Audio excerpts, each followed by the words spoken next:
importance of systemic balance and how that can safeguard health.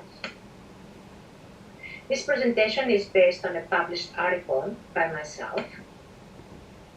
Now, hormones fluctuate with lifestyle, with age, nutrition, and health status. Hormonal balance appears to be the best defense against all disease, and of course aging, including viral infections. Symptoms of hormonal imbalances: mood swings, low libido, headaches, night sweats, acne, insomnia, tiredness, fatigue, and of course weight gain.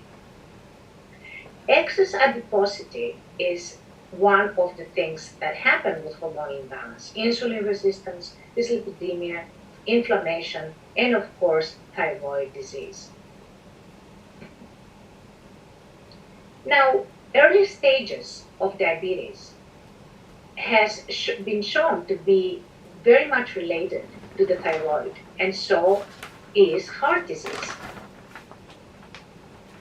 So there are several articles that have been published of how the coronary heart disease is associated with very low density lipoproteins, and how also diabetes is also related to the VLDL cholesterol, that is when it's very high. Also, there are cardiovascular consequences of cortisol excess. So when you have excess cortisol, again, it's the same problem with both heart disorder and with diabetics. So toxicity interferes with the balance between ghrelin and leptin. So ghrelin is basically, when you're hungry, you have a lot of ghrelin. You can see the scale goes towards the ghrelin. And when you are satiated, then your leptin takes over. Basically, there is a balance. There is like a scale that goes, it changes when you're hungry and when you're not hungry. But when this balance is disturbed with toxicity, then you have constant hunger. Toxicity in visceral adiposity increases hunger because visceral adiposity contains toxicity. Toxicity is inherent in visceral adiposity, overloads and compromises hepatic detoxification systems, promoting insulin and leptin resistance.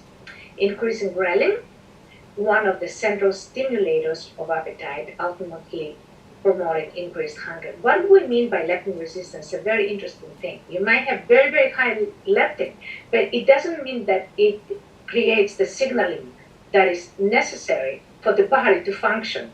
So it's there, but it doesn't do anything. So that's the resistance to leptin. That's what that means. Now, there is several articles that have associated triglycerides with neuropathy.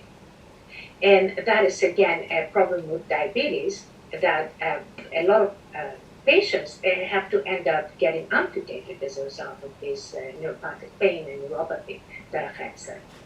Now, exercise balances hormones, for sure, but not everybody can exercise. It's not so easy to exercise when you have accumulated a lot of weight. You feel embarrassed, you have to exert a lot more effort. And there are a lot of articles now that show that there is increased inflammation with exercise. There are increased levels of interleukin-6, and that is primarily observed in obese individuals, in smokers, because they exert so much effort, you see. So that's why the cortisol increases, inflammatory hormones increase as well. So you have all of these conditions that interleukin-6 has been increased after exercise, atherosclerosis, aging, of course, non-insulin dependent diabetics, cardiovascular mortality, and so on and so forth. Now, there is a raise in inflammatory markers that is associated with both free and total testosterone suppression. So when the testosterone goes down, now when you exercise very strenuously, the testosterone goes down, your cortisol goes up because you're exerting so much effort. And you have an increase of inflammatory markers associated with low testosterone. So all the males' higher mortality rates from COVID-19 may have been due to testosterone decline with age. That increases the inflammation, and of course inflammation is associated with the cytokine storm that takes off the body and basically kills us because the white blood cells attack our own vital organs. This is a study from England. That's a patient that offered